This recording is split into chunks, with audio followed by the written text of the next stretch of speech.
What's the number one reason why most people won't start, whether it be business or just anything in life? Like won't start a business or won't do that thing. Yeah, or won't commit to something, won't go out and try something new. Yeah, well look, there's probably a couple of things, right? I think the first thing is fear. I think they think that if I do it, I'll fail. And what happens when I fail? It's like, embarrassment comes into play. All these things come into play, right?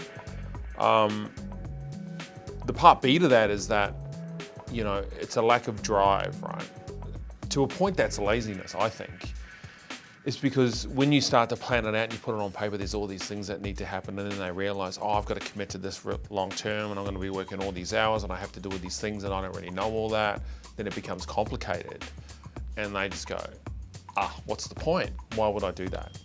All right. So I think with entrepreneurs, if you're a young entrepreneur, you see all that hard work and you get excited about it, or you don't. But I think the number one thing, and I speak to people about this, and I've interviewed a couple of guys about this, it's fear. They're scared because they don't have all the answers, but what they don't realize is that if you work in iterations, you'll get those answers as you move forward, right? So buck the fuck up, and you should just dive in anyway. But here's the number, only 3% of the people will succeed and the rest of them will fail. I think it's that small. So most people will try to, I just spoke to a kid this morning actually, Jacob is his name. He's 27 years old. His girlfriend's fallen pregnant. He works for a fencing company building fences. And he's not making enough money. And he wants to earn more money. He's trying to figure it out, right? So I get on the phone with him. I have a chat with him, and I tell him, well, you need to write a business plan. You need to put together a P&L. You need to do a budget. You need to look at your expenses. You got to figure out how you're going to advertise, how you're going to attract clients, what your acquisition strategy is, how much staff you're going to need, how much money you're going to make, what are you going to charge? Have you got quotes? Have you got invoices? Is your accountancy set up? Do you have an accountant? Like, I'm rolling through all these things with him, right? And he's done none of it.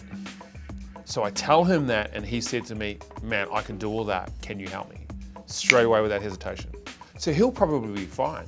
I think he's going to fail, but I think he'll pick himself up and then he'll do it again, and he'll probably figure it out and get it right. So that's what I think the difference is. So if you could telepathically say something to all 8.1 billion on this earth right now, I knew you were going to say that. What would it be? If I could say something to all the people on the planet, what would it be? Yeah. Telepathically? Yeah. Well, that's a So they hard just question. hear what you're saying. They can hear what I'm saying. Anything. Yeah. I would say to them that you're to blame and everything is your fault. And that's it, just cut it at that? No additional... Well, I'm assuming that's what you mean, right? It's like, Yeah. no, this is not a conversation. Like, No. if there was one thing I would say to everybody, I think you're to blame and everything is your fault. And I'll tell you why I say that. Because I think in the current society, everybody is walking around blaming everybody else. And there's no accountability left in. Like, it's gone. I grew up with accountability. Like, if I didn't do something, the old man would smack me on the back of the head, right? Or throw a block of wood at me, split my head open, I'd have to walk to hospital on my own, get 7 stitches, walk back home, and then cry myself to sleep. But people don't do that now, man. It's like, that's what I would say to everybody, is to harden up a little bit and take responsibility. I like it. Next question. Next question. When you were 20, what did you want your future to look like? What's ended up being different? Yeah, actually, when I was 20, I was going to be a business owner, company director, and CEO, and all that sort of stuff. I just knew it. Like, when I was at high school, I'd have multiple businesses, and I'd be running. I remember I was 18 and organising gigs for bands and booking bands, and I always had a side hustle. You know what I mean? Like, I remember being 15. I had Dad's lawnmower. I pushed around the neighbourhood, knocking on doors, mowing lawns. I'd ask them if I could pick the plums off their tree, and then I'd bag them up. I'd ask Mum for money. She'd give me money, or go and buy some. Remember those Ziploc bags, right? And I'd pile in a whole bunch of plums, and then I'd write $1 on it, and then I'd walk around to all the neighbours and sell bags of plums for $1. I was like the richest kid on the street, right? So I knew I had it in me. Don't know where I got it from though. Dad was a little bit of an entrepreneur, but not really. But I remember standing on the back of the deck in town at my parents' place, looking out, and I said, I've got to get out of here.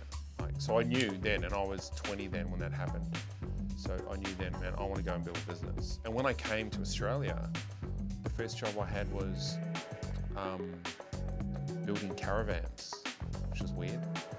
But I got really good at it, and then I was a supervisor in 6 months. So I was always a natural leader. I could, look after it. I had guys who'd been working there 20 years, and I'd been there 6 months, and now I'm their boss. And they couldn't handle it, so I fired them and just replaced them. And like I'm in my early 20s doing this, right? It's crazy. So some people are born with it, some people are not. I think if you're a natural leader, you want to be an entrepreneur because you can't work for anyone else. And I was highly egotistical, so I was a bit like that. I think entrepreneurs have ego. So I'm sort of where I knew I was going to be. I actually thought I'd be further ahead. I don't think I've been as successful as I thought. Because I'm sitting here talking to you guys. No, that's a joke. But yeah, I just thought I'd be a lot further ahead than I am now. Like financially, and I thought I'd probably already be in New York by now. The biggest thing that held that back though is having children. Like it just is, right? Because they have to go to school and you got to settle them in, and that's super fun and awesome. So you have to stick around for 20 years while that happens, and then you can go. So now that they're growing up, I can go and do that. So yeah.